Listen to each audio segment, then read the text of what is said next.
Sila pertama, Pancasila yang berbunyi ketuhanan yang Maha Esa. Berarti negara Indonesia mengakui eksistensi Tuhan sebagai sumber segala kebaikan dan menjunjung tinggi nilai spiritualitas serta kebangsaan beragama bagi setiap individu.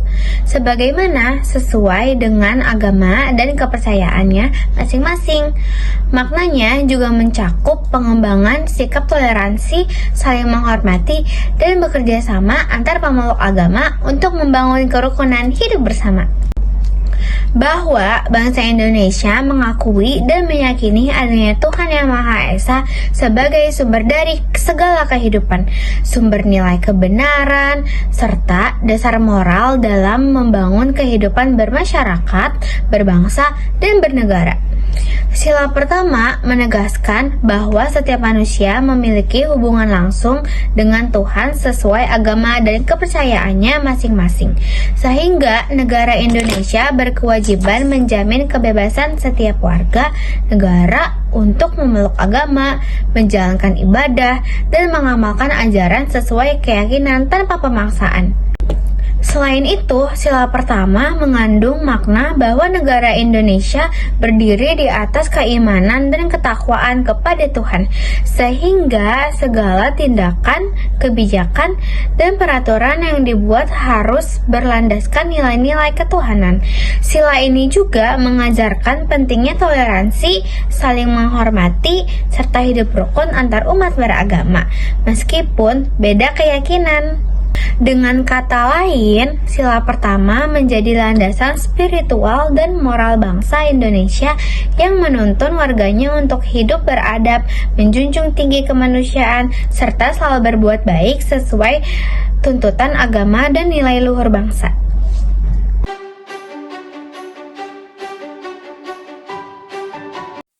Menghormati teman yang berbeda agama.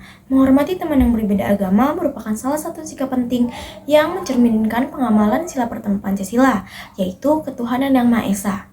Sikap ini berarti kita memberikan kebebasan kepada setiap orang untuk menjalankan ibadah sesuai keyakinannya, tanpa gangguan maupun paksaan. Menghormati perbedaan agama juga mengajarkan kita untuk menjaga persahabatan tanpa membeda-bedakan keyakinan. Contohnya, penerapannya dapat dilakukan dalam kehidupan sehari-hari, seperti tidak mengganggu teman saat mereka beribadah, bersikap sopan ketika mereka melakukan kegiatan keagamaan, serta mengucapkan selamat ketika mereka merayakan hari rayanya. Walaupun sederhana, tindakan ini mampu menumbuhkan rasa persaudaraan, mempererat hubungan pertemanan, dan menciptakan suasana yang rukun, damai, serta penuh toleransi. Dengan membiasakan sikap menghormati teman yang berbeda agama, kita turut menjaga kerukunan di tengah keberagaman dan memperkuat persatuan bangsa Indonesia.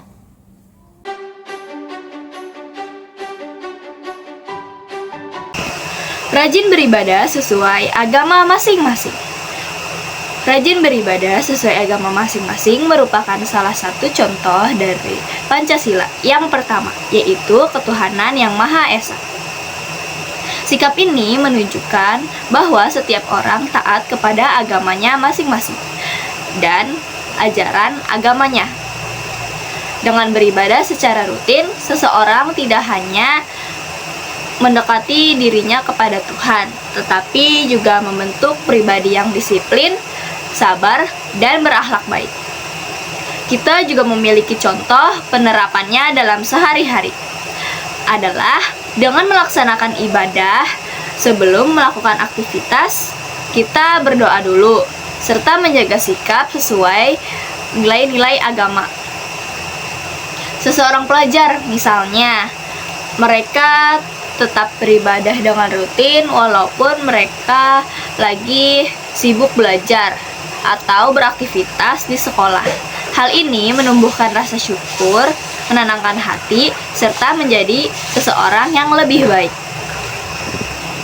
Nah, membiasakan rajin beribadah, kita bukan hanya menjaga hubungan dengan Tuhan, tetapi kita juga menjaga kerukunan, toleransi, dan persaudaraan dalam lingkungan kehidupan masyarakat.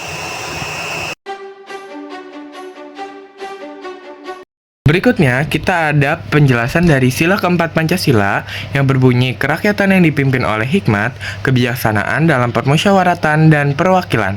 Makna utama dari sila ini adalah bahwa setiap keputusan yang menyangkut kepentingan bersama sebaiknya diambil melalui musyawarah dengan semangat kekeluargaan. Dalam kehidupan sehari-hari, sila ini mengajarkan bahwa setiap orang berhak menyampaikan pendapat, ide, atau usul. Namun juga harus siap menerima perbedaan pandangan dari orang lain. Prinsip musyawarah ini melatih kita untuk lebih bijaksana, tidak memaksakan kehendak pribadi, serta mampu mendahulukan kepentingan bersama di atas kepentingan pribadi. Penerapan sila keempat dapat dilihat dalam berbagai situasi, misalnya dalam lingkungan keluarga, ketika harus mengambil keputusan penting seperti menentukan tempat tinggal, sekolah anak, atau pembagian tugas rumah tangga. Setiap anggota keluarga diajak berbicara dan memberikan pendapatnya agar keputusan yang diambil adil serta dirasakan manfaatnya oleh semua. Lalu di lingkungan sekolah, nilai sila ini terlihat dalam rapat kelas atau organisasi siswa, di mana setiap anggota diberi kesempatan untuk menyampaikan gagasan. Musyawarah ini membiasakan anak-anak untuk bersikap demokratis, saling menghargai, dan menerima hasil keputusan bersama dengan lapang dada. Di masyarakat, penerapan sila keempat tampak pada kegiatan rapat warga, musyawarah desa, atau pemilihan ketua RT RW. Keputusan yang dihasilkan melalui musyawarah akan lebih diterima karena sudah melibatkan banyak pihak dalam prosesnya. Selain itu, dalam kehidupan berbangsa, sila ini tercermin dalam sistem demokrasi Indonesia yang memberikan ruang bagi rakyat untuk berpartisipasi melalui wakil-wakilnya di lembaga legislatif. Dengan demikian, sila keempat tidak hanya menjadi pedoman dalam membuat keputusan besar di tingkat negara, tetapi juga menjadi dasar dalam membangun sikap saling menghargai, keterbukaan, dan kebersamaan dalam kehidupan sehari-hari.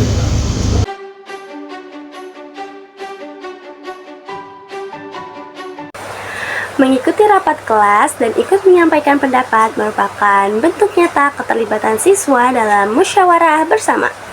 Kehadiran dalam rapat menunjukkan kepedulian terhadap kepentingan kelas serta melatih rasa tanggung jawab, kedisiplinan, dan kebersamaan.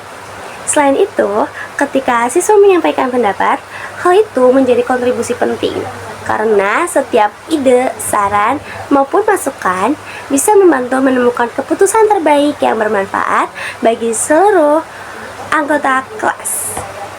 Dengan begitu, siswa tidak hanya belajar berpartisipasi secara aktif. Kalian pasti bertanya-tanya dong, contohnya kayak apa? Nah, aku ada nih satu contoh. Contohnya seperti saat rapat kelas membahas persiapan lomba kebersihan sekolah. Seorang siswa hadir mengikuti rapat dengan penuh perhatian terhadap jalannya diskusi. Ketika guru wali kelas menanyakan ide agar kelas bisa lebih siap menghadapi penilaian, siswa tersebut menyampaikan pendapat bahwa perlu dibuat jadwal piket tambahan di luar jadwal harian yang sudah ada. Ia juga mengusulkan agar setiap kelompok piket diberi tugas khusus seperti menyapu, mengepel, menata meja kursi, hingga merapikan hiasan dinding kelas. Dengan usulan tersebut, seluruh siswa bisa lebih terorganisir, kelas menjadi lebih bersih, rapi, dan memiliki peluang besar untuk memenangkan lomba. Ini dia beberapa contoh foto yang bisa kita lihat dalam contoh perbuatan dari yang setelah saya sebutkan. Menghargai keputusan bersama walaupun berbeda dengan pendapat pribadi. Menghargai keputusan bersama meskipun berbeda dengan pendapat pribadi adalah sikap yang mencerminkan kedewasaan dan jiwa demokrasi. Dalam musyawarah, setiap orang berhak mengemukakan pendapat, namun hasil akhirnya ditentukan melalui kesepakatan bersama atau suara terbanyak. Terkadang keputusan tersebut tidak sesuai dengan keinginan pribadi, tetapi kita harus tetap menerima dan mendukungnya demi kepentingan bersama. Sikap ini penting agar tidak menimbulkan perpecahan, menjaga kekompakan, dan melatih diri untuk mendahulukan kepentingan kelompok daripada kepentingan pribadi. Contohnya seperti dalam rapat kelas untuk menentukan warna kostum pentas seni. Seorang siswa mengusulkan warna biru karena dianggap cocok dengan tema yang dipilih. Namun, hasil voting mayoritas siswa lebih memilih warna merah. Walaupun pendapatnya berbeda dengan yang lain, siswa tersebut tetap menghargai keputusan bersama dengan ikut membeli kostum merah. Bahkan membantu teman-temannya menyiapkan perlengkapan agar penampilan kelas terlihat kompak dan seragam.